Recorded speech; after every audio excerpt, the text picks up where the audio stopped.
28. Yes, Daddy's on stage. Cool. Do you remember this day? Daddy, you're very, very cool. Then this.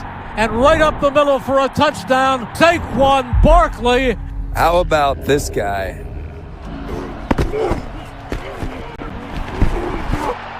Remember the adversity? Hurts. He throws the football, and it's dropped. They got all this talent, and they out here looking mediocre. And how they dismissed us?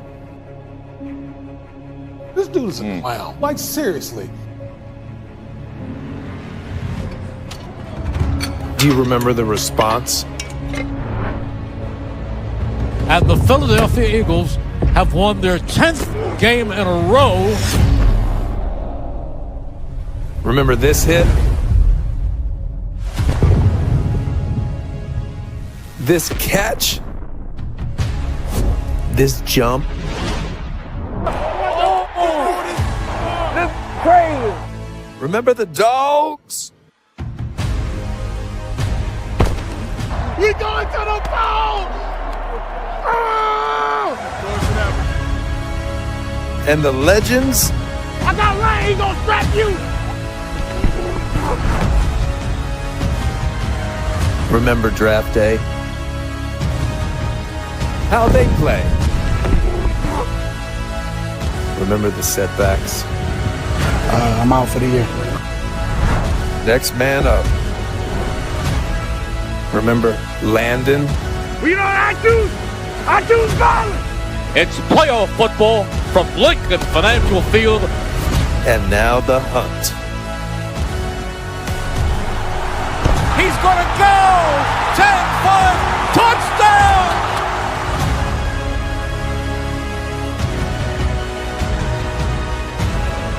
Remember last time? And the pain. Remember the win?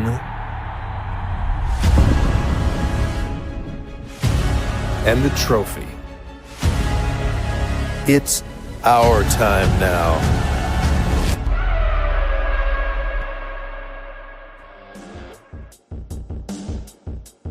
We welcome you to the Eagles Pregame Show, brought to you by SeatGeek. Ben Goldstein and Sam Heine. This may have been the longest 2 weeks of my entire life, but we have made it to Super Bowl Sunday, Super Bowl 59. It's the Philadelphia Eagles and the Kansas City Chiefs in New Orleans. Sam, like the entire team battling an illness, but you're battling through it. How are we feeling?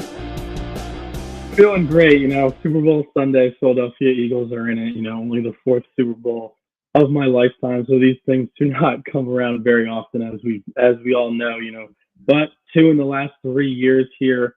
We all know against this same team how the last one ended, but we're all hoping this one's going to turn out a little bit differently. And, it's just so crazy. The Eagles are in the Super Bowl, and I just can't wait for it to get started. You said it perfectly. These last 2 weeks have been so long. It feels like the NFC Championship was 3 years ago, but here we are now. And man, I just cannot wait for this game to get started. It's going to be fun. Can't wait for it. And yeah, the last 2 weeks have, they've been interesting. The week after the NFC Championship game is kind of like a chill week. You kind of take it in a little bit. And then we get to the nonsense of Super Bowl week. It starts off with opening night on Monday, where it's just, who could ask the stupidest question to the players? It seems like it's getting to at this point.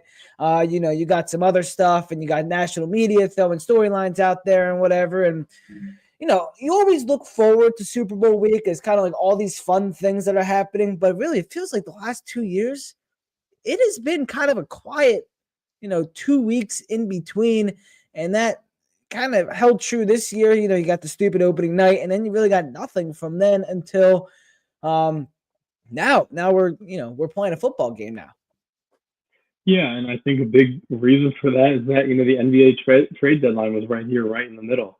And that kind of took everyone's focus off the Super Bowl a little bit, with some big moves being made across the NBA. But the opening night, I definitely was excited to watch it. I think that it's good in the beginning, but then once, like you said, kind of becomes a who can ask the dumbest question contest, and it kind of loses its luster a little bit. I do think something that I did take away from that opening night, though, is that, the Chiefs players, they were a little boisterous. They were obviously, they're the two-time defending champs going for the three-peat. They're allowed to be cocky and they're allowed to be arrogant and all that kind of stuff. But it seemed like the Eagles had like a quiet confidence about them. Even walking onto the stage, they were very businesslike and, kind of looking around. And there's been, a million videos posted on all over social media and TikTok and stuff like that. But one TikTok that kind of stood out to me was there was, asking the Chiefs players if you could swap jerseys with anyone, on the other team, who would you do it? And a lot of the Eagles players were putting a lot of thought into it. And, this guy because I played with him in college, or this guy because I respect him so much and all that kind of stuff. And then all the Chiefs players were like, nah, F the Eagles. I ain't swapping jerseys with none of them, like all that kind of stuff. So, like I said, the Chiefs have earned the right. They're the two-time defending champions going for number 3 tonight to be as arrogant as they want to be. But it definitely seemed like the Eagles have that quiet confidence about them, which I like. Yeah, I think CBS Sports posted that because I saw that same thing. I was kind of like, this is kind of odd. Like, like nobody. Like, come on, could you come up with somebody? Yeah. Saquon Barkley is kind of a legend. Like, I would want his jersey if I was in an opposing team. But when you're the two-time defending champions, the heavyweight champions of the world, it's kind of, you get a little bit of cockiness. And personally, I have felt pretty good, not cocky, but I have felt pretty good these past 2 weeks, knowing that we're playing the Kansas City Chiefs for the second time. But it feels like for me, it has kind of been a cautiously confidence right now. And the Eagles are coming off their best game of the year, a 55-23 win over the Commanders at the Link in the NFC Championship game. We'll dive into more specifics, take away from that game and put into this game a little bit more later on. But that was a dominant win, and you can check off every single positive for the Eagles. I think Jake Elliott may have missed one kick, but that was really it. That's a negative in that game. I don't know who's stopping the Eagles right now, and that has me feeling great, this running game, this defense, and I think the Eagles are better in almost every aspect than the Chiefs, but it's the Kansas City Chiefs, and it's a Super Bowl. How are you feeling going into this game? Yeah, I think the cautiously confident is kind of the perfect way to put it. I think in 2022, coming off the season that they had and coming off the season that Jalen had specifically, we all kind of felt invincible in that moment. And I think we were just kind of riding the high of the team kind of, they made the playoffs the year before, but coming out of nowhere and just, we were all, whenever your team makes the Super Bowl, you're going to be extremely confident that they can win because they're there for a reason, right? But I think what that game taught me is, to never just kind of put my full faith out there, just because you have to realize that they can win, they can lose this game. And while I am confident in the Eagles, I think they're a better team than 2022. I think that game and that run kind of just made me realize that no team is invincible, and no season or story is invincible. There's always the possibility that you can lose. And also that year too, we had the Phillies who made that magical run to the World Series, and they were up 2-1 in the World Series, and we all know how that ended as well. So I definitely have a respect for the Chiefs. I know a lot of people in Philadelphia, listening to obviously radio and podcasts and reading all over the last 2 weeks. A lot of fans are really confident. There's been a lot of blowouts predicted, all that kind of stuff. And, while that obviously can happen, I think that we have to give the Chiefs their respect that they deserve. I mean, they only lost one game when they actually tried this year. They've made it back to a third Super Bowl with a chance to three-peat. And not only has no NFL team ever three-peated, they've never even had the opportunity to three-peat. The Patriots were the only team that made 3 straight, obviously besides the Bills. But the Patriots made 3 straight, but we kind of broke up their Super Bowl wins in the middle there. So I think that we need to have as much respect as we can to Kansas City and, especially Pat Mahomes and Andy Reid. But at the same time, like I said, this team, in my opinion, is better than the team that we brought to the Super Bowl in 2022. And the way that they've been playing all season long ever since that bye week, it's going to be a really tough test for anybody. And I'm definitely cautiously confident, as you put it so greatly earlier. The title for this live stream, I put revenge. That's what the Eagles are kind of seeking, a little bit of redemption against this Chiefs today. And you mentioned it multiple times. Super Bowl 57 2 years ago in Glendale, Arizona. it was replaying all week on NFL Network.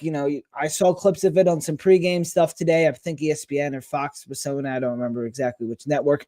But, I mean, of course, the holding call, the Jalen Hurts fumble, and so many things that you kind of can pinpoint why the Eagles lost that game.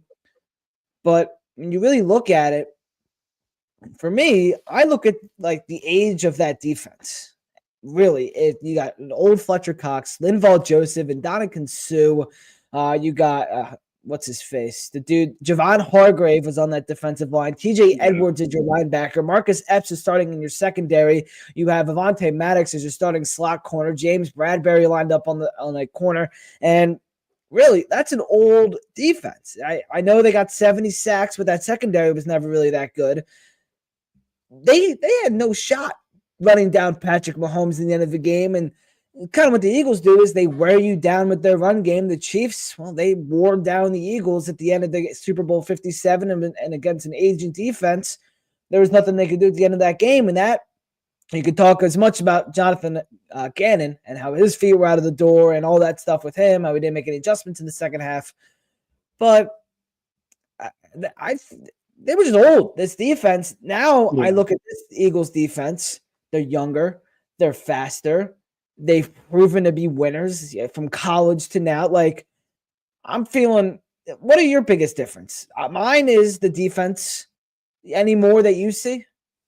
Yeah, I mean, obviously number one is probably the defense, just on the way that they've played this year. Turning around that defense where you just listed all those guys that are not here anymore to becoming the number one defense in the NFL, basically through the draft, is pretty crazy because, like the defense this year is super young, is currently the youngest defense in the NFL for average age. And, obviously you can't do it, but if you took out Darius Slay, they're like 24 years old as their average age on defense. It's pretty crazy. So that obviously is huge props to Howie Roseman. And I think, it can't be understated. And I think sometimes we forget with that defense back in 2022 is they got absolutely torched by elite quarterbacks. Whenever they played, the Daniel Joneses of the world and, Cooper Rush they played that year, they ate those guys up. But when they played those elite quarterbacks, they got gashed. While the Eagles offense was clicking on a high level, so it didn't matter a lot of the time. That was the big thing that was kind of the talking point all year is if this defense plays an elite quarterback, how is it going to look? Where this year, it's the total opposite. You look at some of the quarterbacks they've dominated this year. Joe Burrow, Lamar Jackson, Jaden Daniels twice, 2 out of the 3 times they dominated him. Some of these elite quarterbacks in the league that, obviously Joe Burrow and Lamar Jackson were 2 of the finalists for MVP this year, and they just completely shut them down. So while obviously Patrick Mahomes is in a class by himself, I think that the track record throughout the season of them being able to play their best against the best is definitely something to be really encouraged about. And then obviously, the other difference between the Super Bowl 2 years ago and now, it's number 26 in the backfield. We had another different number 26 back there a couple of years ago, Miles Sanders, who I was a big fan of. But in the Super Bowl, you can't deny that he was just, the moment was too big for him. First play of the game, he fumbles it out of bounds. Then obviously he just didn't do anything else for the rest of the game. He had that catch fumble that could have gone either way. He had 16 total rushing yards in the game. 16 rushing yards in the whole entire game. And obviously we don't think that's going to happen tonight. The Eagles have the best rushing attack in the league with one of the best running backs of all time. It's looking like, with the season that he's putting together, and he could break the record for most rushing yards in a single season, regular and post tonight. So while, I know we'll talk about him a lot later in Saquon Barkley, the NFL's Offensive Player of the Year, those are definitely my 2 differences. And then I guess something, smaller, that Eagles team made a lot of mistakes in that last Super Bowl. Obviously Jalen Hurts fumbled. That ended up, some people will say that it didn't cost them the game. Some people will say that it will. But at the end of the day, the Eagles lost by 3 points, and Jalen Hurts handed them 6 or 7, I guess. So you can't take away that. And also the punt return. A lot of people forget the punt return, but the Chiefs returned a punt down to the Eagles' 8-yard line. What is the defense supposed to do there besides give up a touchdown? So the Eagles played super, super sloppy in that game and still almost came away with the win. So that's definitely a big difference between this year and that team, is that the Eagles have been really tight. They knock on wood, but they don't give the ball away. They don't give up big plays on special teams. They're actually a really good special teams team. So that's definitely some big differences from the last time we played them to now. Yeah, and I mean, when you look at it, if that holding call at the end of the game isn't called, the Eagles maybe still win that game with all of that. And well, I watched a little bit of the game back. I didn't watch back the whole thing. But my biggest thing was, of course, the defense. They barely ran the ball. And you mentioned it, Miles Sanders really couldn't get anything going. Now you kind of have Saquon Barkley at your motor. That gives me some confidence, along with Jalen Hurts outdueled Patrick Mahomes. Like, Hurts, 300-something yards. I forget his exact stat line. I don't have it up on me. But yeah, Jalen that was maybe the best game of his career, and it came in a loss. So it kind of like we don't really remember it. But yeah, Jalen Hurts outdueled Patrick Mahomes, who could become one of the best quarterbacks in NFL history tonight if he does win this game and gets the first three-peat in NFL history. Jalen Hurts outdueled him in the Super Bowl, which is pretty remarkable and something that people need to remember going into this game. Also, the next time they met up in Kansas City next year, the Eagles won that game. Yeah. Yeah. I mean, the biggest difference in the game was the one turnover. The Eagles were sloppy and Jalen made a turnover, unfortunately. And the Chiefs did not. And that, obviously it sucks, but that ends up being the difference. And I think it kind of does put a little bit of a stain on how great of a game Jalen did play, because he was amazing in that game. I mean, with his legs, I believe he had over 70 yards rushing. With his arm, he was hitting deep shots down the field. A lot of people forget this too, because I unfortunately did also watch some of the game over the last couple of days, some highlights and stuff like that. But a lot of people forget there was a controversial no catch for Devontae Smith down the sidelines, which obviously could have given him more yards. So he was great. He was really, really great last Super Bowl. And he was really great last week. I have said all season long the passing game has not been good enough, and last week it was more than good enough. That's what I've been wanting to see all season long. That's what I've known is in there with him and this team all season long, and they finally were able to unlock it last week, and now we just got to pray that they can do it again, because when the offense is clicking like they did last week with both Saquon and Jalen having that type of game, there's no team in the league that can beat them if they're playing like that. The Eagles went to Los Angeles, or I guess Inglewood, technically, California, Week 12, Sunday Night Football. Saquon Barkley ran for 255 yards, had over 300 total purpose yards, his best game of his career as an Eagle. And worse that night is Brandon Graham tore his tricep and said he was done for the year. Now, however many weeks later, 10, 8, give or a few, Brandon Graham is returning for Super Bowl 59. It will be his final NFL game of his career. His first Super Bowl, he won the Eagles the game, got the strip sack against Tom Brady. We all remember it. We all have the picture in our mind of BG getting up there. BG is one of my favorite Eagles ever. He's such a great motivator and such a great human being and a great, unbelievable football player. And if you look back to, how he was playing earlier this year and what's supposed to be his final season, he was like the Eagles' best pass rusher at the time. Yeah. And now, of course, Jalen Carter's come alive, Jordan Davis, Nolan Smith, and whatever. But BG is going to play in his final NFL game tonight. How awesome is it? And what should we expect to get from Brandon Graham tonight? Yeah, I mean, it's amazing. Just the fact that this is an injury that should have kept him out for this game. It should have been keeping him out, for the whole season. But he fought so hard to get back, obviously. And, he always knew in the back of his mind that if the Eagles got to the Super Bowl and he could recover quickly, that he could get there, and he did it. And, I mean, props to him. We all know how much he means to this fan base, to this organization, and, just to the city as a whole for bringing us our first ever Super Bowl championship. And, hopefully he can bring us number 2 tonight. Imagine if he can recreate what he did to Tom Brady for a end of a career. He may become the greatest Eagle of all time. But yeah, so in terms of what we can expect, the Eagles have done a great job of getting some of these guys to really play well on the defensive line. We all know about Jalen Carter. He's somebody who's going to be a first team All-Pro guy probably for the next 10 years. It seems like it, the way he's playing right now. And then obviously Nolan Smith has really come into his own. But besides that, we haven't really gotten a lot of contribution from guys outside of that.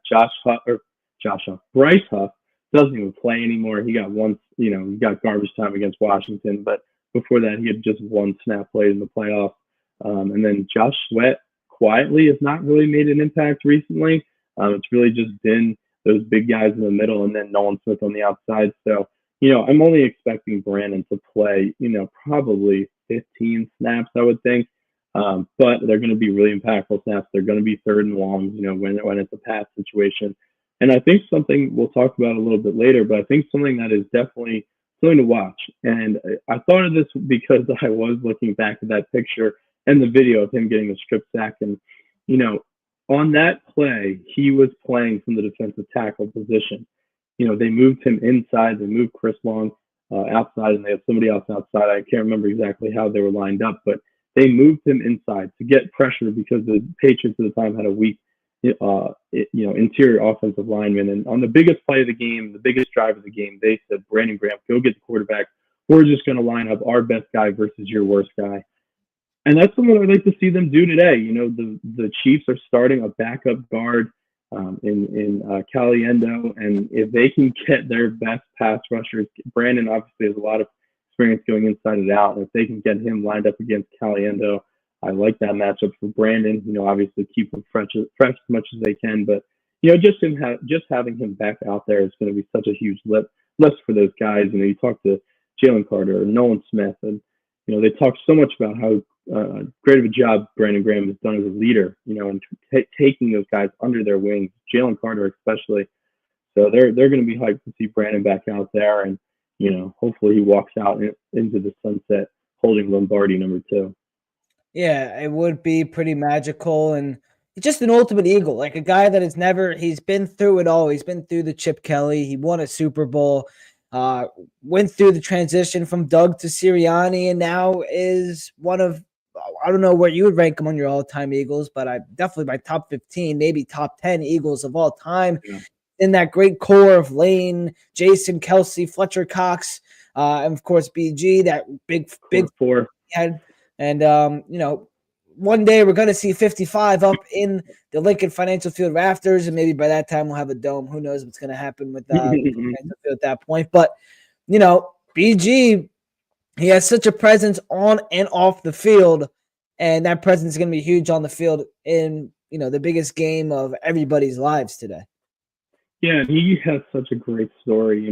Being drafted by the Eagles in the first round. He was famously taken over the safety for the Seahawks. I'm blanking on his name. It'll come to me. But he was taken over somebody that a lot of guys wanted, a lot of people wanted in Philadelphia. And then obviously, Earl Thomas. He was taking over Earl Thomas. We all know Earl Thomas had a great career, but I'll tell you what, we would not take that pick back. And, he's really struggled in the beginning of his career, did not play very well. And then he just kind of turned it around. He was somebody who's kind of got a story like some of these other guys, like Nolan Smith, who had a bad first year, and just his perseverance and being able, a lot like Jason Kelsey too. Jason Kelsey was almost traded before the 2016 season because he wasn't playing that well, and that just goes to show you again how big tonight is.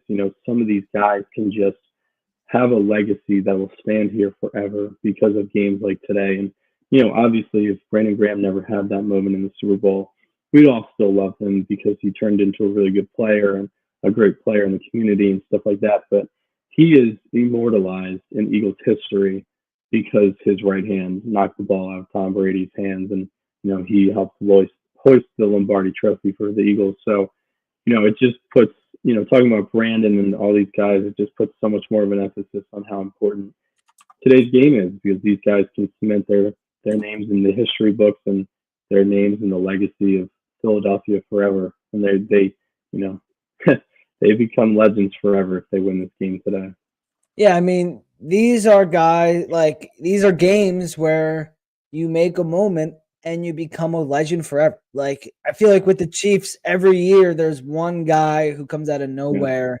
Yeah. Like a few years ago, it was Juju Smith-Schuster against the Eagles. It's just one guy comes out of absolutely nowhere and becomes a legend and wins the Chiefs again. I don't even know who scored the game-winning touchdown for the Chiefs last year because he was a nobody. And he scored that touchdown against the Niners in overtime and won the Chiefs their second straight Super Bowl. And since the Eagles, I mean, Corey Clement, best game of his career, came in Super Bowl 52. He didn't really do anything otherwise, but he played unbelievable. Trey Burton threw the touchdown, I think. Burton threw the touchdown of the Philly special to Nick Foles. Outside of that, we're not really remembering Trey Burton all that fondly. So, this is when legends, this is when guys become legends, and hopefully we can get some legends made in Philadelphia, tonight. Yeah, and it's crazy because, so many of these guys are so young here.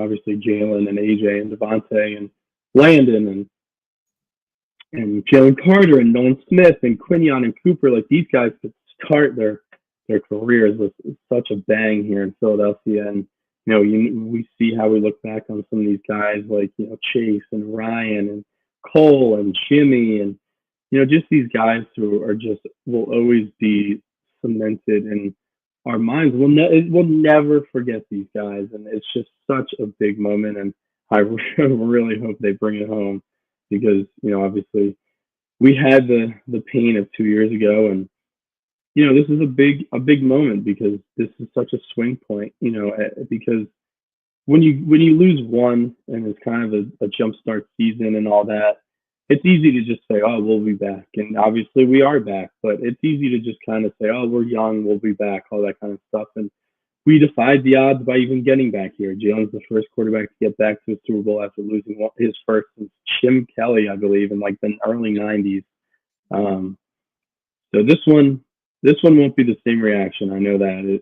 This is one where, questions start becoming about Nick and Jalen, obviously the most, because can they win the big one? We all look back fondly on the Andy Reid and Donovan McNabb era, but at the end of the day, a lot of people don't like Donovan and don't like Andy because they never got it done. And I would just really hate for this era of Eagles football, for how great it's been and, how good Jalen's been and how good Nick's been and all these guys to just have the stain of never getting it done. And, if we lose, who knows if we'll ever get back. Getting back after losing 2 is even harder than getting back after losing 1. So it's definitely an avenue it's definitely a big splitting point here, but hopefully we're not having to worry about that. And hopefully we're talking about the next dynasty on the rise with, 1-1 in the last 3 years and hopefully more to come.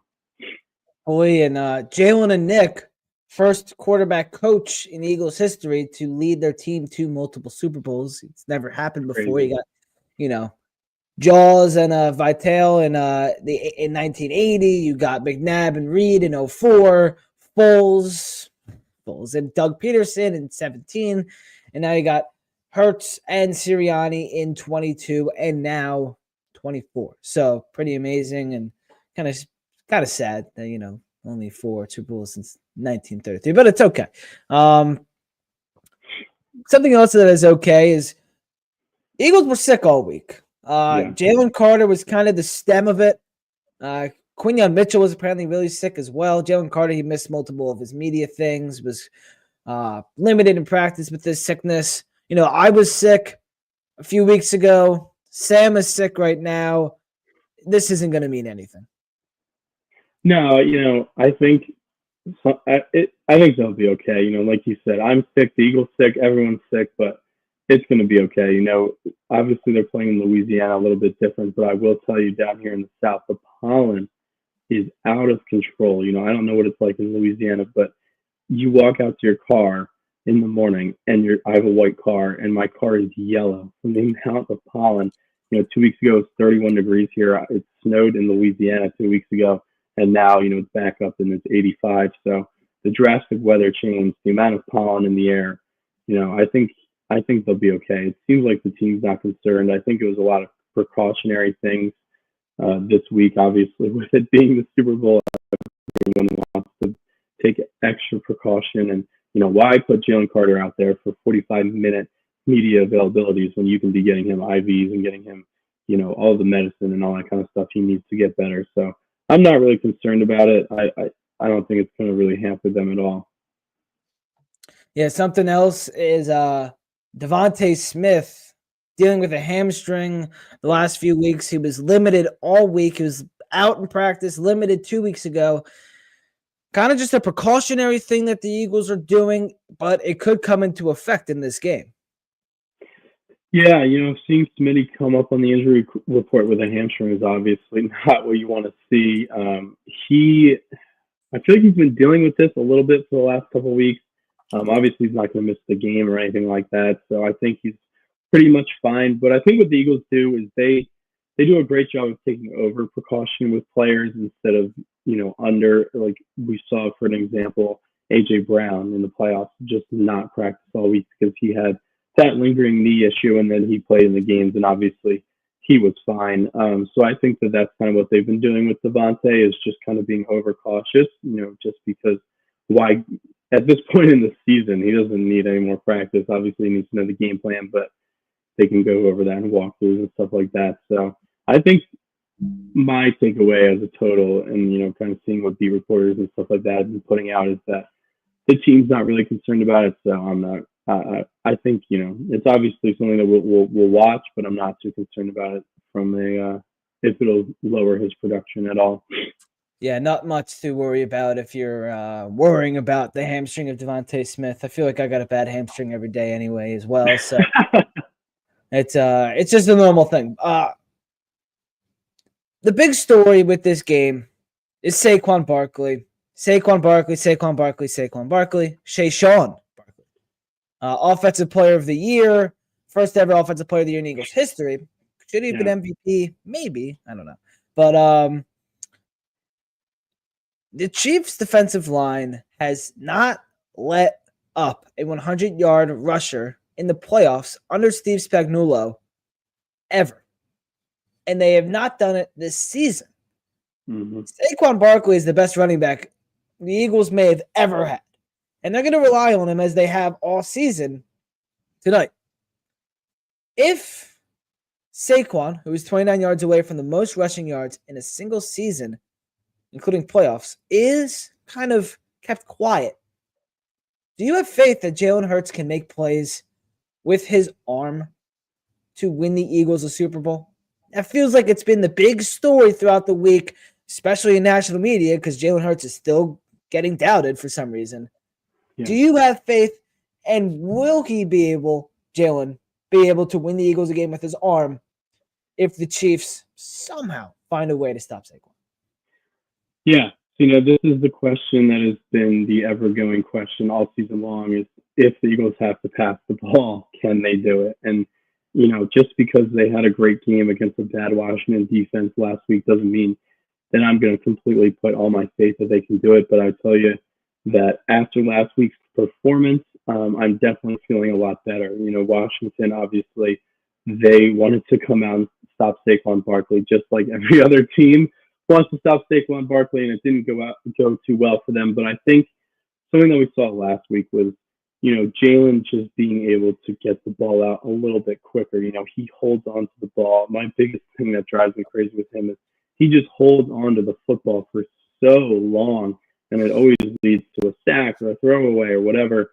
But he was on time and in stride, and super great accuracy last week. And I talked about it in the pregame show how he just stopped taking shots. Right, he was never taking shots down the field.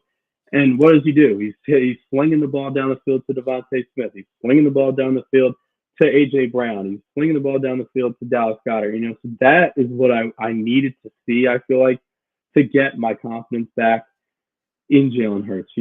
Obviously the Chiefs defense, like I said, are a lot better in terms of, just every aspect of run defense, pass defense, all that kind of thing. But we've seen him play really well against the Chiefs the last two times they played them, including the game last year where they went to Kansas City and won. So I still, just because of the body of work from the full season, I'm still nervous about it, but I feel a whole lot better than I did going into last week, just because I finally saw what I needed to see. I needed to see him do that. I needed to see him not take sacks. I needed to see him get the ball out quick. I needed to see him throw the ball down the field, and he was doing it. He looked just like 2022 Jalen in that moment. So, I got to hope and pray that it's going to continue today. But at the same time, like I feel like I say at the end of every time we talk about the passing game every week, I don't think anyone's going to be able to stop Saquon Barkley. You know, I think obviously when you have 18 games with Steve Spagnuolo as their coordinator where they don't allow a 100-yard rusher in the playoffs, that's a massive sample size. But I think something that's been overlooked, and I have the stats form here that I was doing earlier. So in their last 7 games the Chiefs have played, they have allowed an average of 139 rushing yards a game. In 4 out of those 7 games, they gave up 150 yards plus. And in one of those games, they gave up 202 rushing yards against the Steelers. You know, obviously they've won those games, except for the one when Carson Wentz was the quarterback. So it doesn't matter too much. But I'll tell you what, you know, I don't think the Eagles are going to be one of these teams who you know, goes away from the run. We haven't seen them do that all season long. They've been committed to it. And, you know, whether it's Jalen, whether it's Saquon, whether it's Kenny Gainwell. Is Kenny Gainwell playing today? I forgot to check that out. He is, yeah. He was clear. He was off. He cleared concussion protocol, so I'm assuming that he's going to play. So whether it's Gainwell, you know, I think it's kind of semantics because they have given up a lot of rushing yards, but it was C.J. Stroud and Joe Mixon. And then it was, you know, Josh Allen and James Cook. It's not just one player, you know. So the Eagles have one running back. That's it. And I'd be very, very surprised if Saquon Barkley doesn't eclipse the 100-yard mark tonight. Is there any way to stop Saquon? Like we saw first play last week or 2 weeks ago against Washington. Yeah. They got like 9 guys in the box. And what does he do? He scores a touchdown. Like it seems like he gets around the first line of defense and he's just gonna outspeed everybody and he's just gone. Like I don't know if it's possible to stop Saquon Barkley at this point. And it's his birthday. Like you're not gonna stop the dude on his birthday. Like come on. So I've actually been thinking about this a lot because I feel like what a lot of teams do when they want to stop a traditional running back is they'll load the box. They'll bring the safeties up, like you said, they'll have 9 men in the box and they just gang tackle. But the biggest thing with Saquon is if you do that against him, he's hitting a home run because there's nobody in the backfield to tackle him. If he gets a slimmer of a little hole there to explode through, he's one of the fastest guys in the league, and he is going to blow through it, and you have no one back there to tackle him. So I think it's almost counterintuitive and not what you normally do to stop the run. But I almost think if you're going to be, you know, a team playing against Saquon Barkley, you just need to play your traditional defense and leave your safeties back there because at least there's somebody to stop him if he starts going crazy. You know, I think it's kind of like when a team has a really explosive offense vertically down the field passing wise, you kind of just leave those safeties back. You don't let anything go over your head. You play that no doubles kind of defense, and then you just gang tackle on the short passes.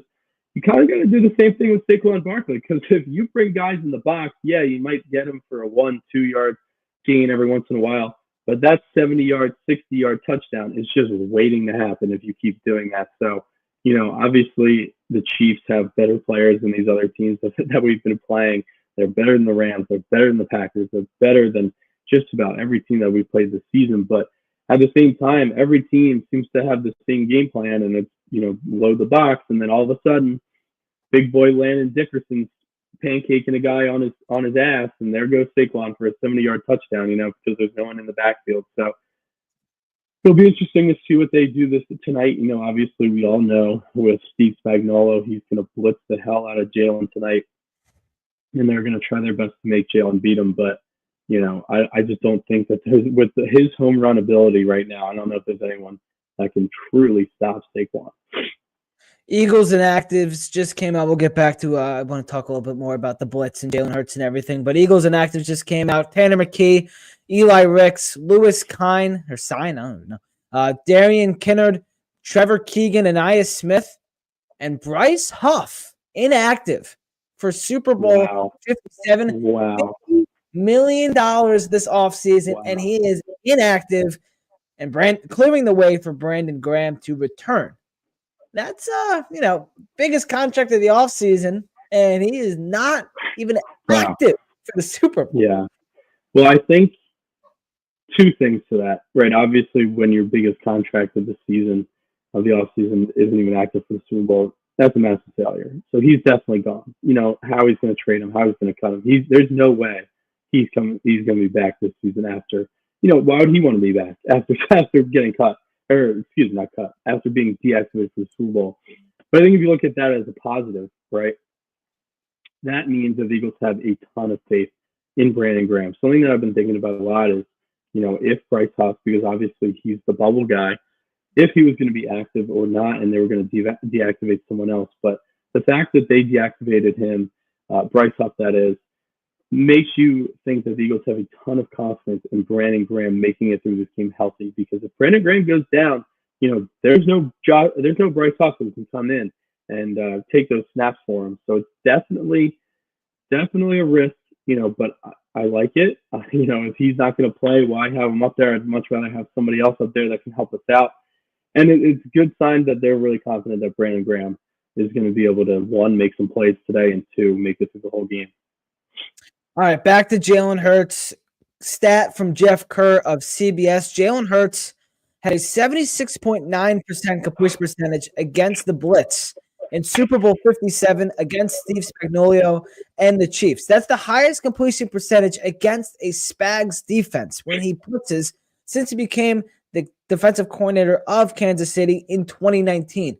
So Jalen Hurts had some success against that great Spagnuolo blitz. And Jalen Hurts was always not great against the blitz, but this year it kind of seems like he has figured it out after that Buccaneers game. That's encouraging to me, those numbers.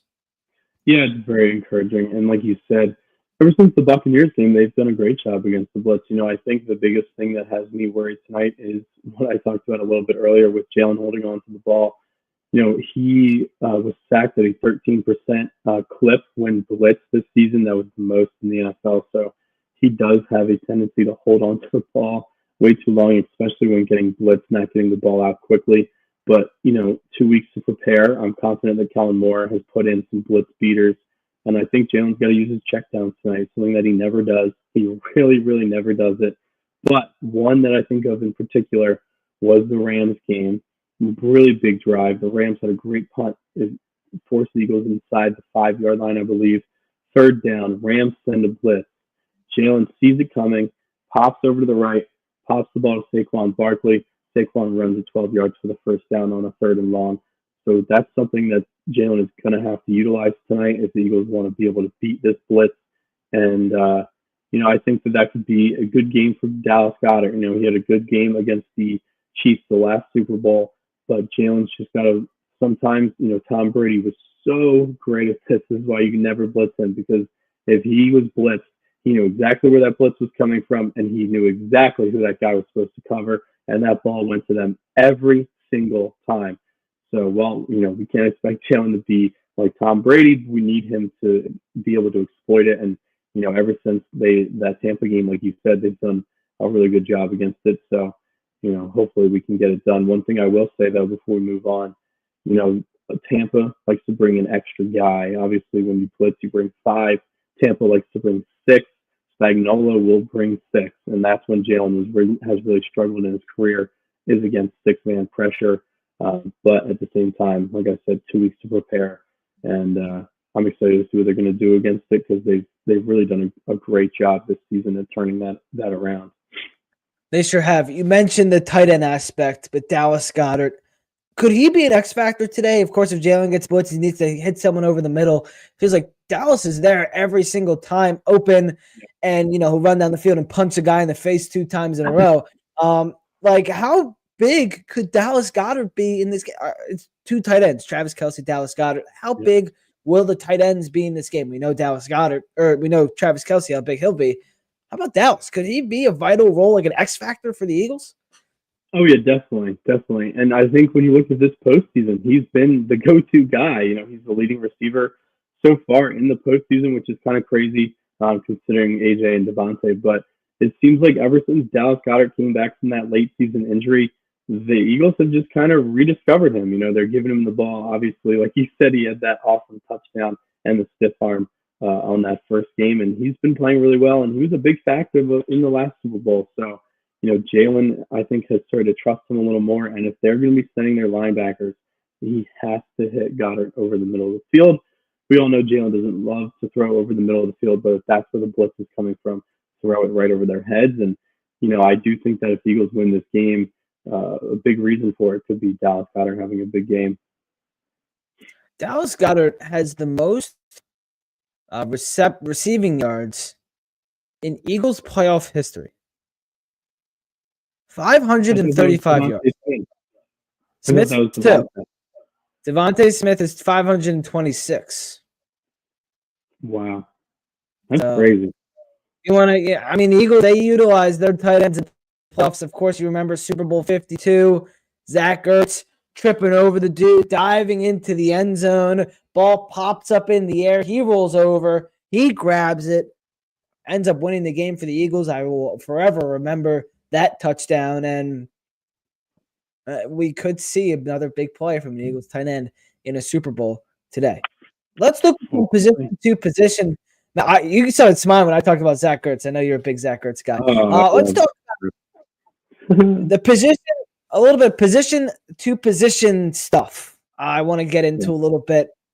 I feel like quarterback, tight end, and coaching are the big, real things where there's like kind of a close margin. I feel like defensive line also a little bit, but I do give the edge to the Eagles there. And then every other position, defensive secondary, wide receiver, running back, offensive line, I'm giving that to the Eagles. Like, I think the Eagles are better in every position. And then I just look at quarterback, tight end, and coaching. But how drastic are those differences? We talked about the tight end a little bit. This could be Travis Kelce's final NFL game, depending on what happens. That has been the swirling rumor around, so we'll see how that turns out tonight. But quarterback is really the interesting one. And this season, you look at Jalen Hurts, 4,160 yards to Patrick Mahomes, 4,714. Hurts has 39 total touchdowns, a lot of those coming from the tush push. Patrick Mahomes, 32. Jalen Hurts' completion percentage is a little bit better, 70%. Mahomes, 68%. And the big one, interceptions. Jalen Hurts, 5. Voice cracked right there. 5. Patrick Mahomes, 9. This game could come down to turnovers. And that has really been what it's been all playoffs. Whoever wins the turnover battle is winning the game in the 2024-25 NFL playoffs. Mahomes turns the ball over. Jalen Hurts hasn't turned the ball over in what seems like years. I think it's literally been like almost 8 years since Jalen Hurts last turned the ball over. Is that going to be the key in this quarterback matchup? Holding on to or not turning the ball over? Yeah, definitely. I mean, we talked about it earlier, but you go back to the last Super Bowl and the difference in the game, really, is the Eagles turned the ball over and the Chiefs didn't. There's so many other things that happened in that game, but if you just take it down to the simplest form of, what wins games in the NFL, and the number one thing is always who won the turnover battle, and the Chiefs won last time, and it ended up being the result of the game as well. And, I think obviously with the numbers, we have to always take into context that Patrick Mahomes is going to throw the ball a lot more than Jalen Hurts does. He's going to have a lot more attempts. But at the same time, like you said, Jalen has done a fantastic job holding on to the football this season, knock on wood, that continues today. And a little known fact, but in his 4 Super Bowls, Patrick Mahomes has thrown 5 interceptions. The only Super Bowl that he did not throw an interception in is the Super Bowl against the Eagles. So he can get got. He can get got in the Super Bowl for sure. And I think so with Mahomes that we see is that sometimes, obviously, it doesn't ever really matter because the other teams just never take advantage of it. But sometimes in these big games, he takes too big of a bite. He wants to make those special plays. He wants to roll out to his right and sling it and all that kind of stuff. So the Eagles defenders need to be ready for that, and they need to be ready to take the ball away like they always are. And then, to go back to what you're talking about a little bit earlier with the positions, I think something that is better for the Chiefs is definitely their kicker. Jake Elliott, we all know, has struggled this season, unfortunately. And Harrison Butker, while a lot of people don't like him as a person, is a very good kicker. And I think when you go down to this game, you look at the different positions, and the Chiefs have some very top-end talent. Obviously Patrick Mahomes and Travis Kelce, but Chris Jones and Trent McDuffie and Justin Reed and all these guys, you look around the field and they got some really high just some really good guys, some Pro Bowlers, obviously. But the Eagles are just deep. Their team is so deep. They have, Darius Slay, Cooper DeJean, and Quinyon Mitchell on the outside. Their safeties have obviously been playing really well. And, you look at their defensive line, I think it's very similar. You got Jalen Carter in the middle. They got Chris Jones. You got Nolan Smith on the outside. They have George Karlaftis. But they have nothing else. They really don't have anything else. We have, Milton Williams and Brandon Graham and some of these guys. We're just deeper. And obviously, we don't know everything about the Chiefs roster. It's impossible to know how good some of these back guys are. And I'm sure some of them will make plays today. But I think just when you go down the line, wide receiver, holy moly. Our third wide receiver, Jahan Dotson, who doesn't get the ball, would probably be their number one wide receiver, or I guess number two, because Worthy's decent. But, we're just deeper. But at the same time, they have the advantage of the head coach and they have the advantage of quarterback. So at the end of the day, unfortunately, that's normally what matters most. But every once in a while, the deeper and the better roster wins, and we just got to hope today is one of those days. Yeah, my big thing, though, Jalen Hurts doesn't turn the ball over. Patrick Mahomes does. And I feel like in these playoffs, that is a big thing. And, if your quarterback's not turning the ball over, it certainly gives you an advantage. Also, and with the turnovers real quick, too, is it's not just Mahomes. The Eagles can force turnovers more than anyone with the fumbles. I have this vision in my head, and I obviously am just praying it comes true, of Xavier Worthy catching a ball over the middle of the field. He's running, and Zach Vaughn comes behind him and just pops it out. Cooper DeJean or Reed Blankenship falls on it. And, that vision has just been in my head for the last week. I don't know why. I keep seeing it. I'm praying that it happens.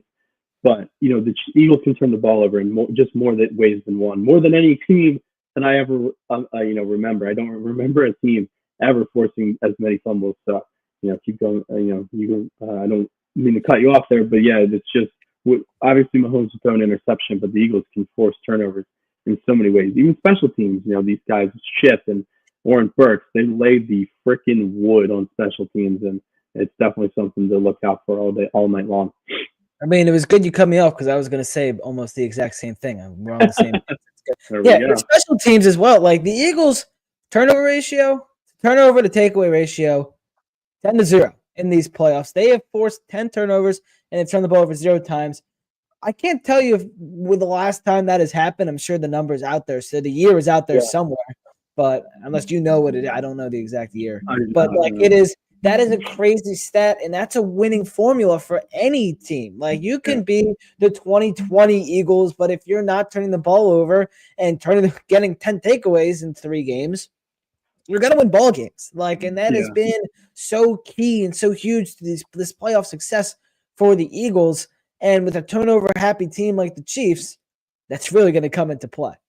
Yeah, and last week the Eagles forced 3 or 4 turnovers, whatever it was. I think it might have been 4, but they scored a touchdown off of every single one. And that's the biggest thing. Obviously getting a turnover is great, but you have to capitalize on them. If Mahomes gives you one, if the Eagles force a fumble, they have to get 7 points, not 3, 7. They have to, because that's how you beat this team so many times.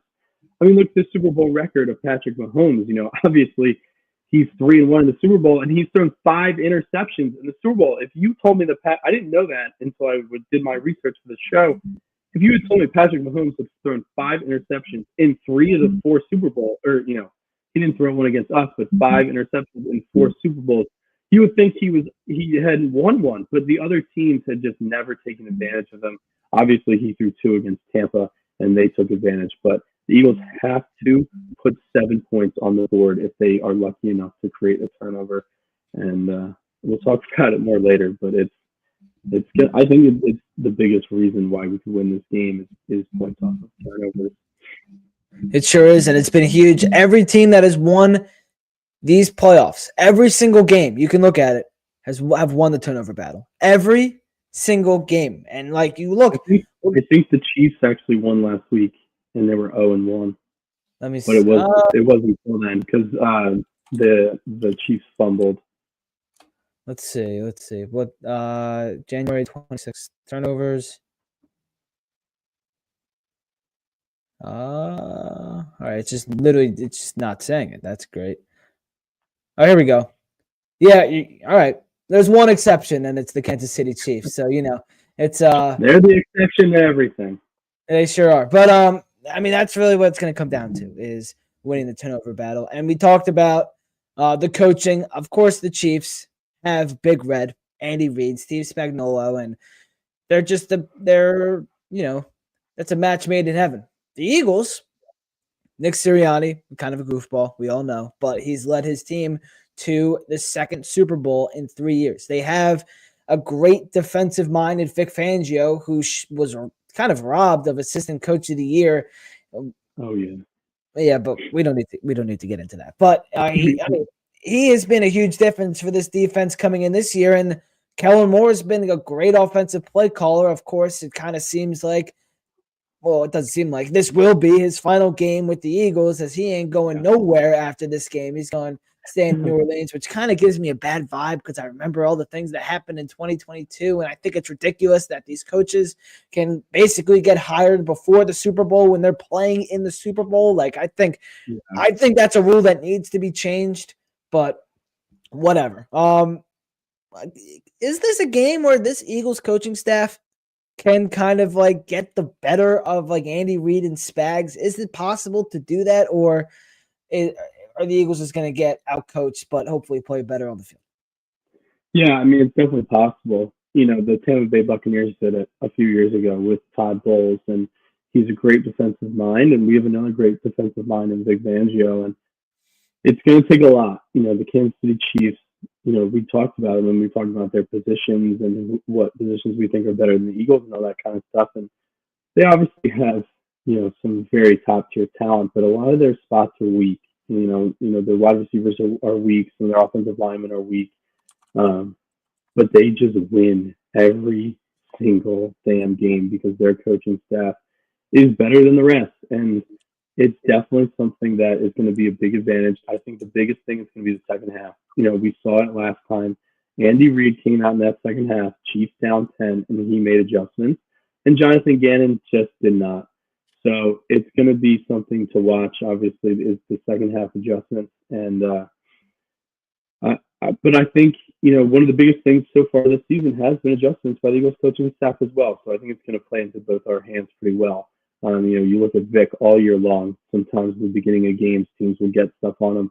But in the second half, he has just closed the door on some of these offenses. So it's going to be a big matchup to watch. But I think the coaches are, you obviously got to give the Chiefs coaches the edge because of their track record. But I think in terms of going into today's game, they're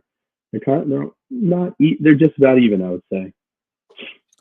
If you were wondering, the Sixers did lose their game today, 135-127 to Milwaukee. Damian Lillard had 43 points. Tyrese Maxey had 39. So, that's But I saw a thing. Every time the Sixers play when the Eagles are in the Super Bowl and they win, the Eagles lose. However, in 2018, the Sixers lost the day before Super Bowl 52. And the Eagles won that game. So maybe this is a good sign. So thank you, Josh Harris and the Philadelphia 76ers. Maybe. And B needs knee surgery. Yay. Yeah. We're not talking about the Sixers. We're talking about the Eagles. Nope, we don't care. That doesn't matter. All right. I want another stat from Jeff Kerr of CBS Sports.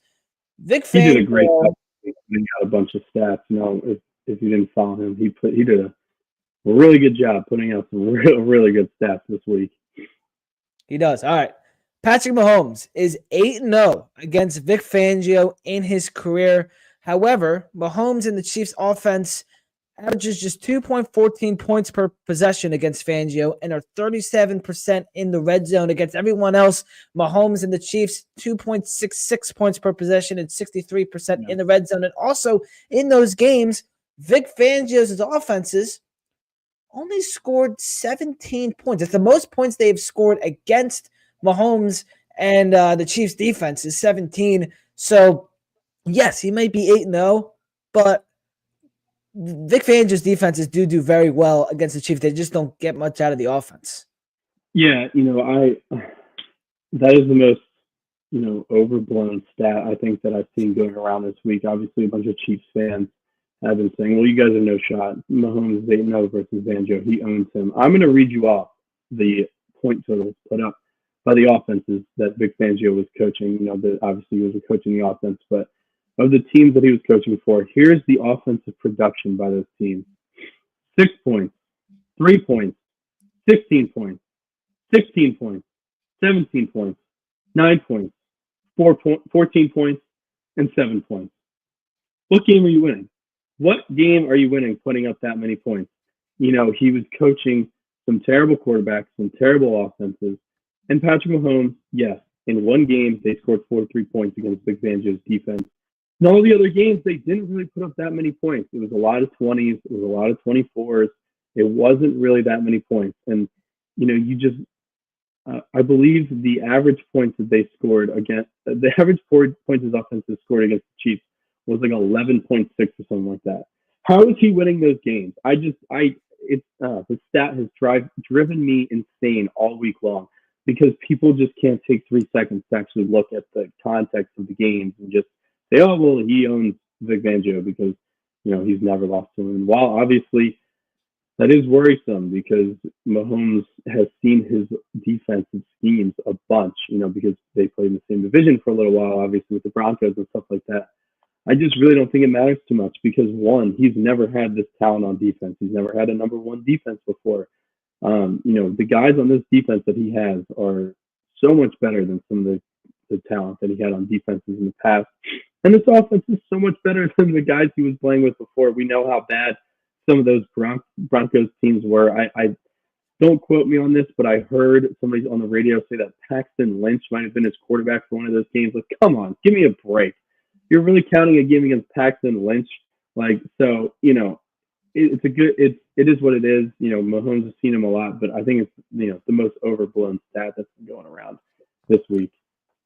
Yeah, and I mean, you look at the numbers, and Mahomes does play worse against Fangio's defense. So it's really not a great thing to look at. But also, you look at the Chiefs. The only time they scored more than 27 points this season literally came in the AFC Championship game against a bad. I'm going to call it a bad Bills defense. I'm sorry, that's a bad defense. And this Eagles defense, it's the youngest defense in the NFL. It's the top-rated defense in the NFL. I just feel so good about this. Jalen Carter, Jordan Davis, Quinyon Mitchell, Darius Slay, Brady Blankenship, Cooper DeJean, CJ Gardner-Johnson, Milton Williams, so many other guys. Yeah, I feel so good with this defense that you could put Tom Brady in front of me, and I still feel good. I mean, you basically do have Tom Brady going in front of you today, and I think a stat that I like, that has been circling around is that 12 times in the Super Bowl, the number one ranked defense has made it to the Super Bowl, and those defenses are 10-2. So I think it just shows, and I think it just shows that, obviously the old cliche, defense wins championships. It does normally bear out, but I think what it does show is that, these defenses come in, and even against some of these elite quarterbacks, sometimes they're just too overwhelming. And I'm not saying that the Eagles are going to completely overwhelm Patrick Mahomes because I do think that they're going to put up some points today. Like you said, they've only gone over 30 points once this season. It was last week, but this defense, the pass rush, the pass defense in the secondary just has been so good. And I don't think it's going to be a game like last year where it was, 2 years ago where it was 38-35 and, super high scoring, and the Eagles just couldn't get a stop on defense. We've seen them time after time after time this year stop these elite quarterbacks, and I feel good about it today. I do. I feel good about this defense today. Yeah, and we are now actually 55 minutes from kickoff, so we are inching closer to kickoff from the Superdome in New Orleans. Do you say New Orleans or New Orleans? I've been going back and forth on it all week. New Orleans. Okay. I don't know how I say it because sometimes I'll say New Orleans, sometimes I'll say Orleans. I haven't chosen. Apparently the locals say New Orleans, so that's what I like to go with, but teach their own, I guess. Yeah, I don't know. I say something different every time. If you go back in the stream, I've probably said it a different time every single time I've said it. But let's dive into Mahomes. We need my sister who goes to LSU to kind of give us the rundown on if you're saying it right or not. Exact pronunciation. Mahomes' offensive weapons, they're there. You got Isaiah Pacheco, you got Xavier Worthy, and of course you have Travis Kelce. Travis Kelce, not as huge as he has been in the past, but he is still Travis Kelce, and in the playoffs, Travis Kelce is Travis Kelce. And you're going to have Taylor Swift in the house tonight, which does make a difference. But you got Isaiah Pacheco, Xavier Worthy, two young guys that the Eagles didn't really see the last time they played the Chiefs in the Super Bowl. And now, you got, Xavier Worthy and everything. But how do the Eagles stop those three guys? Those are really the main guys on the Chiefs offense that do a lot. Of course, you have Kareem Hunt as well. But how do you try and slow down Travis Kelce and Xavier Worthy? I feel good with Xavier Worthy. I feel good with our corners. But kind of Travis Kelce, how do you try and, condense the big load that he's going to perform out there today? Yeah, I mean, it's going to be really interesting to see how they kind of go about it because the Chiefs wide receivers really don't have anyone that scares you. Obviously, Xavier Worthy is someone who can take the top off of a defense. He is extremely, extremely fast. A lot of people kind of liken him to Tyreek Hill 2.0 coming out of the draft. He hasn't quite lived up to that, but he is a pretty good player. But when you look at DeAndre Hopkins and Juju Smith-Schuster, I mean, looking at the betting markets, those guys over-unders for receiving yards are about like 11. Both those guys are around 11. So that tells you what the betting markets think of them. Obviously, they can both still hurt you, but just not as much as, the Chiefs wide receivers of years past. But with Kelce, it's going to be really interesting. The Eagles play a ton of zone defense. They don't really like to go man. They like to keep their base set defense and then just play out of there with bringing some blitzes and that kind of stuff with their two high safeties. But Travis Kelce, we all saw Zach Ertz kind of eat this defense alive last week for over 100 yards. So my thing is maybe they play a little bit of man and put Cooper DeJean on him. Coop obviously has done a great job since coming into this season and being inserted in the starting lineup after the bye week, and obviously the defense has really taken off from there. So it'll be really interesting to see if they kind of put him on Kelce a little bit. Maybe they start out in their base zone defense, and then if Kelce's tearing him up a little bit, then they'll switch things around. But the big player to watch today, I think, is Oren Burks. Oren Burks obviously is starting today for Nakobe Dean. Unfortunately, Nakobe was lost for us for the season. And Oren Burks was on the San Francisco 49ers last year.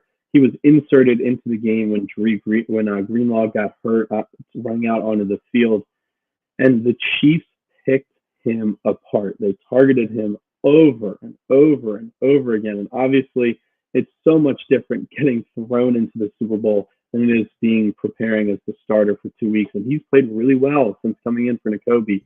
But he's going to be a big player to watch today on the Eagles defense if they decide to stick with their zone defense in terms of watching Travis Kelce and slowing him down. Another big factor for the Chiefs. Well, it's been the story for like 3 years. The officiating, the referees, they seem to always play some sort of factor. Hopefully they don't decide the game like they did a few years ago, which, 2 years removed, by the way. Was that holding? No, it was not holding.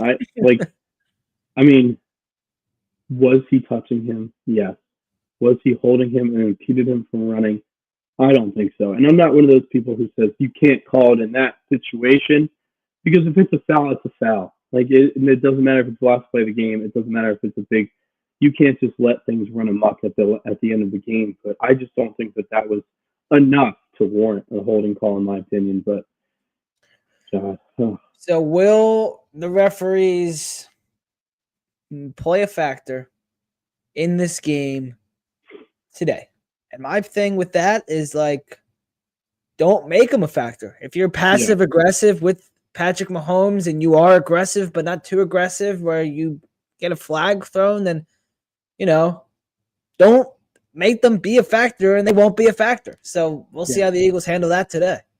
Yeah, so you kind of stole the words out of my mouth. I have written down here, the refs are only a factor if you make them a factor. If you're out here playing a sloppy football game, then they're going to start becoming a factor because of your, being undisciplined like the Houston Texans were. There's no reason for that Houston Texans defender to shove Patrick Mahomes out of bounds when he is right at the sidelines. You look at the Washington Commanders last week. They were super sloppy. They hit Saquon Barkley late. They had the passing interference penalty on Devontae Smith in the end zone, and they want to be all mad about it. But at the end of the day, you made them a factor because you were being sloppy. So the Eagles just need to play a tight game, a disciplined game of football like they have been playing all season long, and not let the refs become a factor. And I think the fans that are pre-blaming the refs, like, give me a break. Like, if you're pre-blaming the refs, in my opinion, that just means that you think that we're going to lose, and you're just already putting an excuse out there. Have some damn confidence in your football team that there's not going to be an external factor that loses you the game.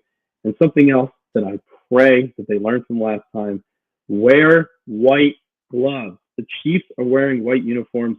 Every single Eagles defender should be wearing white gloves. A big reason why they even saw that James Bradbury was holding last time is because he's got these damn bright-ass green gloves on. What are you doing? Wear white gloves so it matches in, and I hope they learn from it. I hope Q and Coop and Quinya and Flay and all these guys are wearing white gloves. So there's none of that this time. But again, the refs are only a factor if you make them a factor. Hopefully they're not a factor. Also, just saw this. Lionel Messi is he's in the building today. I didn't know Messi was a football guy, but there he is. Messi at the Super Bowl. So you got Messi, you got Taylor Swift, you got the President Trump. You got a cast of characters at this the Super Bowl today. Yeah. So there you go. Eagles were just broken down. They went into the locker room. It was Jalen Hurts who broke the Eagles down into the locker room. So a lot of cheers for the Eagles. And, well, apparently per the media, you heard more boos when the Chiefs went off into the locker room than you did cheers. So interesting. Also, yeah, I've seen a lot of things about how there's a lot more Eagles fans down there than Chiefs fans. You know, obviously we'll see how it plays out when the actual game starts. But for the week leading up, it seems like the Eagles are having a really good showing down there. Yeah, and here's Jalen Hurts, what he's rocking for the game. He's got the Jordan 1 cleats. The swoosh is covered. I don't get why, like, what's with the swoosh being covered in the Jordans? Do you know? Yeah, so nobody understands this. Nike put out a commercial where it is the anniversary of the Jordan 1s coming out. I believe it's the 40th anniversary this year. Yeah. 40th anniversary of the Jordan 1s coming out. When Michael Jordan first wore those shoes in basketball, they were banned from him wearing them. They went against the colors that the NBA was allowing. They had too many colors on it, whatever it was. The NBA told Michael Jordan, you cannot wear those. Nike said, here is our chance to make a name for ourselves. We are going to pay the fine of Michael Jordan every single game that he plays in our shoes. And it became a huge talking point. It became a huge national story. And thus the lore and, the Jordan 1 was born. So for the 40th anniversary, they are redoing that campaign where they're blocking out the Jordan 1s. If you go on their website, they're blocked down on their website. Jalen Hurts wore that sweatshirt with the Jalen 2 shoes with them blocked down on his hoodie. If a Nike employee is wearing a Jordan 1, they're giving them a fine. So it's just a marketing campaign that they're doing to kind of relive the moment of the NBA banning the Jordan 1s from basketball. And it's just kind of, and they're re-releasing those Jordan 1s that Jalen is wearing coming up here in a few months. So it's just a marketing campaign that Nike's running to kind of go back to that point in time when they were banned. Well, there you go. There's the history of the. I didn't know. I saw it. I was I don't know. I did some Google searches. It wasn't really helping me out. So I appreciate being. Yeah, Nike put out a commercial on it, but I really hope he changes those cleats because I do not want him wearing Chiefs-colored cleats in the Super Bowl. Yeah, that's a bad. I know why he's wearing them because those are the Jordans that are getting re-released coming up in the next couple of months. But hopefully he changes into his green Jordans for the game. Yeah, we'll see. Maybe he's just rocking those for the game, for the pregame stuff. All right, let's get into this is our final obviously it's our final show of the season. We've done one. I think we missed the Washington game and that was it. So we did pretty good we did pretty good this year. So we appreciate all you guys for following along this year and watching all the streams. And did we do one for the first? I don't think we did one for the first the Green Bay game. We weren't there because it was a Friday night. You did, okay. Oh, the Green Bay game. Yeah, we did. Yeah. I don't remember because I know I had it was a Friday night, so I had I covered my high school games for radio. So then maybe we didn't, but yeah. No, I don't think so. But it was like 5 years ago, the beginning. Yeah, that does feel like a long time ago. That was just a few months ago, but here we are. All right, Super Bowl. We appreciate all you guys for watching along on YouTube, Twitter, Instagram, and Facebook throughout the season. We'll be back for a fourth year next year, so we're looking forward to that. Maybe we'll add some new things to the show, but let's go to the things that have been a part of the show every single year, starting with the notable matchups. You put out an article this week of your 3 big matchups. Run through them for us right here. What are your notable matchups in Super Bowl 59? Yeah, so I know obviously we're getting a little close to our time here, so I'll give you kind of the short version. If anyone was in the 30 minutes before, like you said, I did write a whole article on these, but my first one I talked about a little bit, so I'll keep it short, but it is Travis Kelce versus those Eagles linebackers with Cooper DeJean.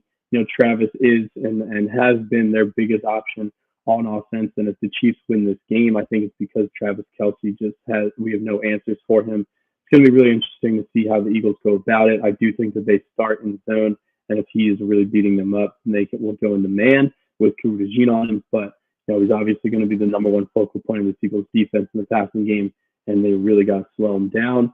My second one is Jalen Carter versus Mike Caliendo. So Caliendo had to enter the Chiefs' starting lineup on the offensive line because they had an injury there. Their original guard, Joe Thuney, has moved out to tackle. So Caliendo has come in. He is definitely their worst offensive lineman. But the thing is, Jalen Carter doesn't normally line up against him. He would line up against Trey Smith, and Trey Smith is a fantastic guard who was going to get a very big contract coming up this offseason. So it's going to be really interesting to see if the Eagles move Jalen Carter over to Mike Caliendo's side. They did it last week against Washington. Obviously, Washington had that injury on the offensive line. They did move Jalen Carter around.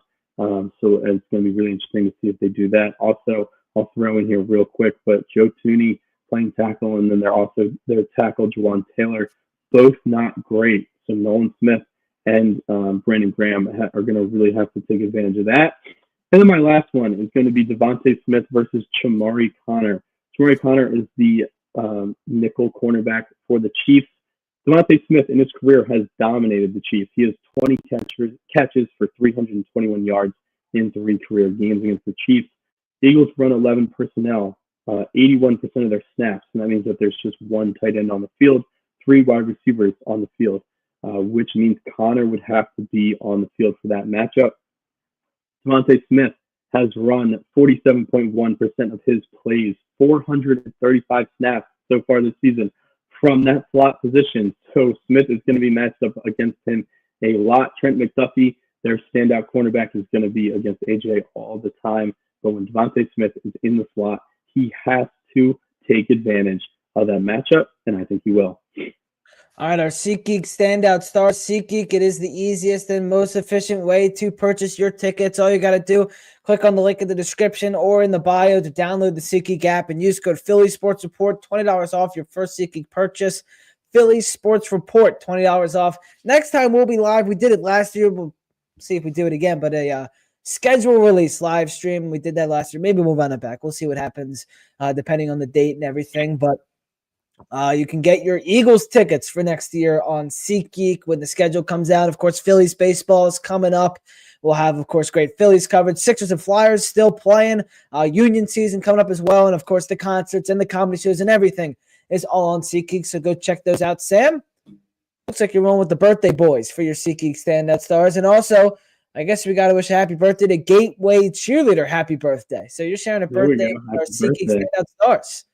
Yeah, I like it. Yeah, you called it. I'm going with the birthday boys for my standout stars. The only Eagles defensive back who does not have an interception this season is Cooper DeJean.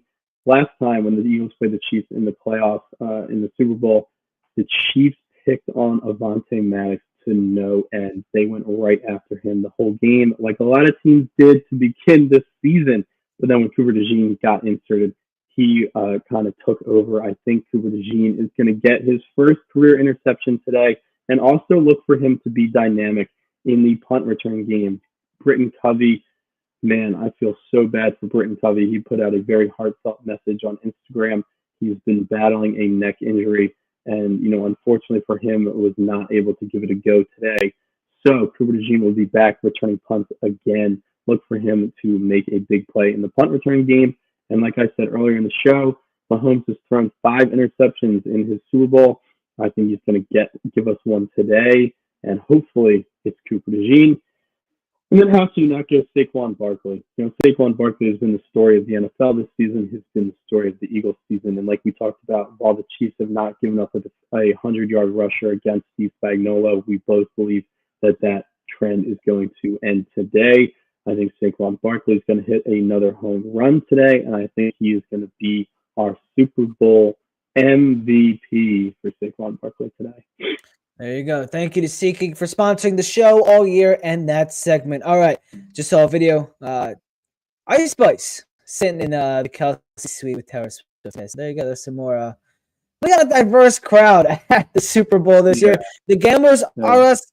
Locks of the game. Thank you to Gamblers R Us Podcast. Go listen to them wherever you check out your podcast. The Chiefs -1. So these teams, it's almost a pick 'em, but they got the Chiefs -1 over under 49.5. We also got some so the prop bets, of course, the over under for the national anthem, the heads or tails, the Gatorade and everything. What are our locks for today? What are you going with, the line, the over under, and everything else? All right. Yeah. So the Eagles are underdogs in this game, and I'm going to spoil a little part of the Foco fit check right now. But I dug deep into the closet today because the Eagles are underdogs in the Super Bowl again. And I have my Super Bowl 52 underdog t-shirt on today because the Eagles are underdogs, even though it is just a 1-point underdog. I think it's interesting because the Eagles were 1.5-point underdogs this whole 2 weeks. The whole 2 weeks leading up to this game, Eagles are 1.5-point underdogs. Some late money on the Eagles has moved that line to just 1 point. Obviously, I like the Eagles in this game. I think the Eagles are going to win.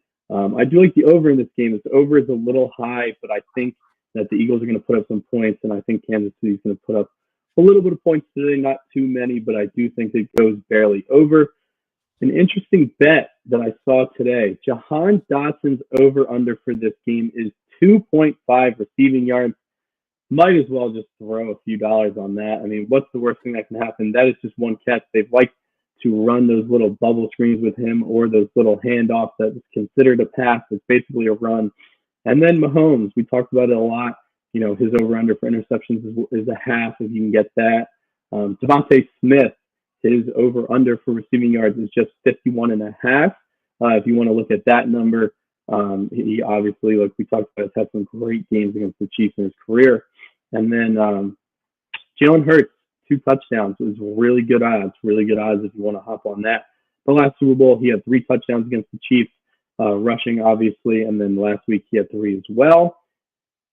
My last one, and people need to look out for this, but if you can bet on the Gatorade color for the Eagles in the NFC Championship game was yellow. So, if you can get that, maybe look at that as well. But yeah, some things I like for today's game. There we go. I just dug deep in the drawer. My dog mask, so busting it back out for the Foco fit check. Thank you to Gamblers R Us, but thank you to Foco. The mouth is very revealing. You can see my nose. I don't know. But real fans, they need the best gear. That's why Foco. Legendary gear, legendary fans. Link in the description of the bio. Thank you to Foco. I'll start us off. Obviously, rocking the dog mask, which I'm taking off because very hard to breathe. But I'm going with, I've worn it 4 straight weeks. We're wearing it again. Saquon Barkley, Kelly Green. It's proven to be true. It's good luck. I'm rocking this. My dad's been rocking the same hoodie. Mom's been rocking the same sweatshirt. We're all watching the game together. 2 years ago, I went out with some friends, watched the game. They lost. In 2017, I was home with the family, so I'm staying home with the family. If they win, maybe I'll go out. We'll see what happens. But we're sticking with what's true, and we got the dog mask as well. So there we go. What are we? We showed us a little bit, but what do you got today? Yeah. So I wanted to bring back some good luck today. Going deep back to 2017. Obviously, I shared the T-shirt already with the underdog shirt from 2017, but there's no other jersey to wear, in my opinion, on a Super Bowl Sunday than the only Super Bowl winning quarterback in Eagles history. So today, I'm rocking the Nick Foles Super Bowl 52 jersey. I'm hoping that I can bring back some of those Super Bowl 52 good luck charms, bring back that good vibe for today's game. And also today, you missed this because you were at the game, but Santa brought me a FOCO gift for Christmas. So today, I'm also rocking the FOCO vintage looking Eagles hat. You can see the FOCO on the side. Obviously, it's got that logo on the side as well. So I wore this for the first playoff game, and you were fortunately for you, you were at the game. Yeah, so you missed my reveal of my Santa gift here. So rocking that today, I feel like it gives I love this hat. It fits extremely well. And hopefully, if the Eagles win, FOCO will be dropping some really nice Super Bowl merch as well. So, I'm going to bring back those 2017 vibes, and hopefully we can turn it into today's game and bring us some good luck, Nicky. Bring us some good luck, Nick. Yeah, if you go after the game, when the Eagles win, FOCO, they should be dropping a boatload of stuff. So make sure you go check out FOCO.com and get your Super Bowl champion. And if you're a Chiefs fan, if the Chiefs win, they'll have Chiefs stuff as well. So we can go check that out as well. Do want to do a little look at this was Patrick Mahomes walking into the stadium wearing midnight green. I don't know if this dude is just trolling or if he seriously is clueless. Also, those are some ugly glasses he's got on, but Patrick Mahomes rocking a midnight green to Super Bowl 57 against the Eagles. Yeah, it's ridiculous. I mean, come on. It's clear. He knows what colors the Eagles wear. It's clear that he's trying to troll the Eagles a little bit. And I really hope that if the Eagles win this game, they kind of use that as a meme and kind of put a little edit on it or whatever. And, thanks for rocking our colors today, Patrick, or whatever. But, yeah, I mean, it's clear. He knows what he's doing. I don't like it. And then here is what Jalen Hurts was rocking. He's going with the purple look. He kind of looked like Grimace a little bit, but I didn't even think of that. That's a good call. So there you go. That's our FOCO fit check. Thank you to FOCO for sponsoring that part. All right. Our keys to the game. It is the Super Bowl. It is the Kansas City Chiefs. There are lots of ways. Actually, there's not a lot of ways to beat the Kansas City Chiefs. But if you have to give us some, what are they?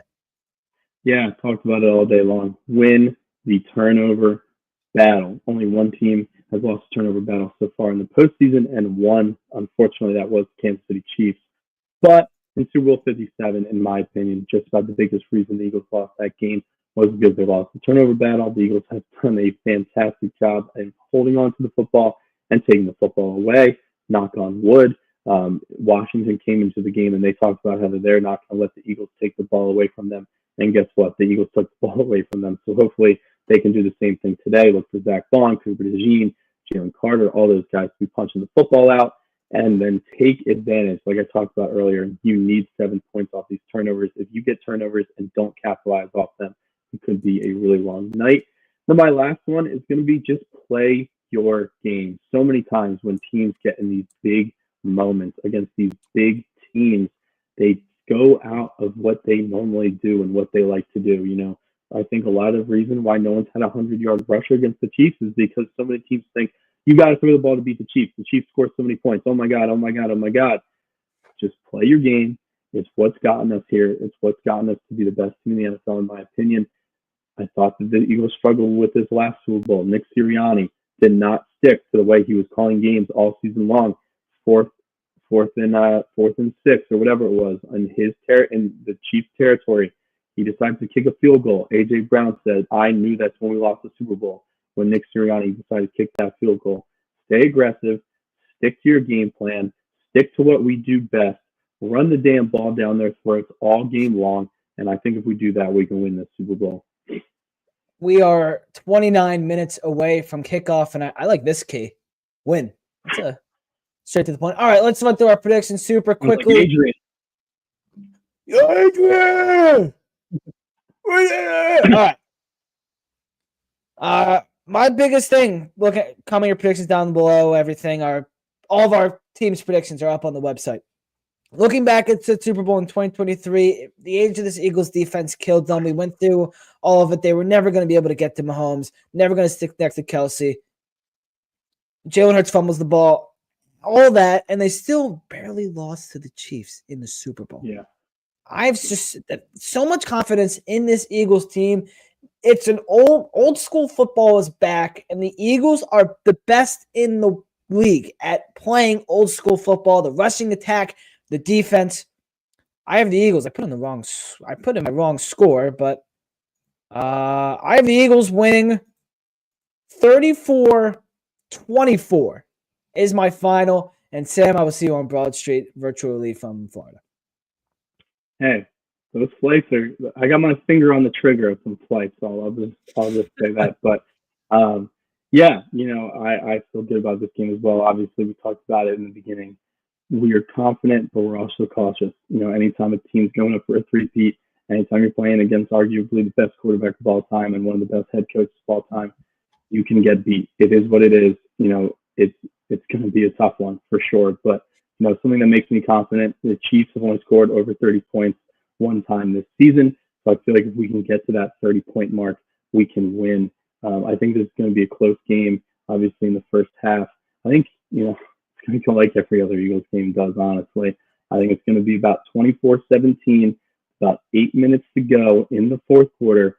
The Eagles have the ball, and Saquon Barkley has his career-defining moment with a 60-yard plus home run touchdown to put the Eagles up 31-17. Then the Chiefs will get the ball back. They'll drive down the field, but it won't be enough. They'll end up scoring, but at the end of the day, the Eagles will run the clock out to win the game. I just think Saquon has been the story of the season all year long. His home runs, his ability to just take this team on his shoulder all year long, and I think he does it one more time.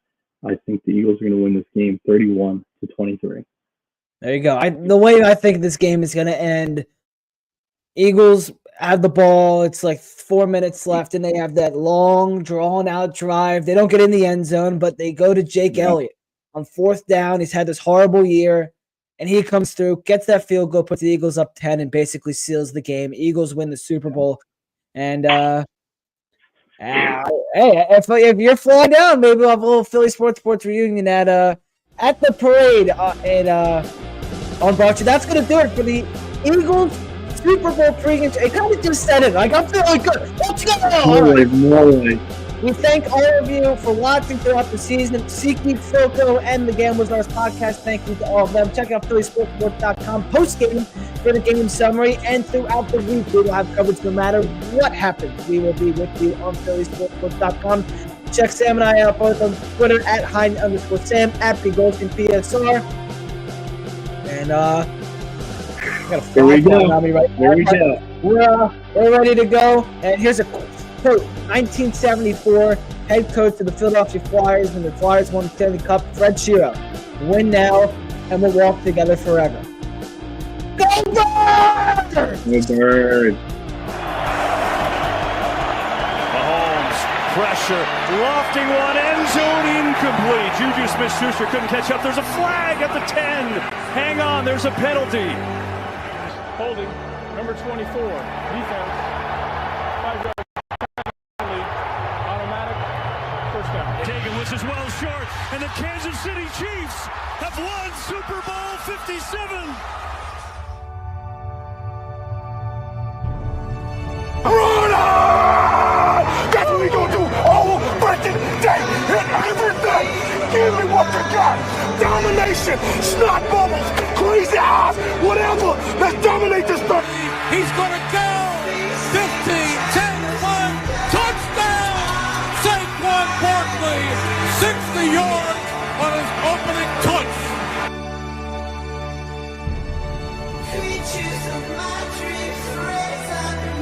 How do you want to be remembered? Yeah. How do you want to be remembered?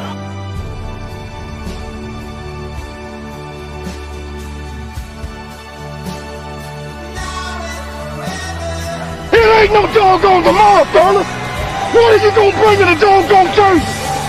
Are you gonna bust somebody in their mouth? Are you gonna do your doggone job? Are you gonna pray from your doggone steps? Are you gonna pray from your heart and see everything you doggone got? Cause I'ma do that. And I'ma give you everything I doggone got on every place. I need that tonight. Everything that you got for 60 minutes. That's all I stand between you and immortality. 60 minutes is all you got. Everything we got in this church. If they can't put up. Straight up. You're not the ignorant gonna ask. How'd y'all do it? How'd y'all make it through the adversity? How'd y'all stick together? The only thing we had it the whole time. We've been the best team in the league from start to finish. They just found it out. So show the whole world today, man. But it ain't about how hard you hit.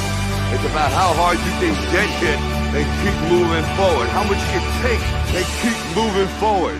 That's how winning is done. Attention, air traffic control. This flock of eagles is heading to New Orleans.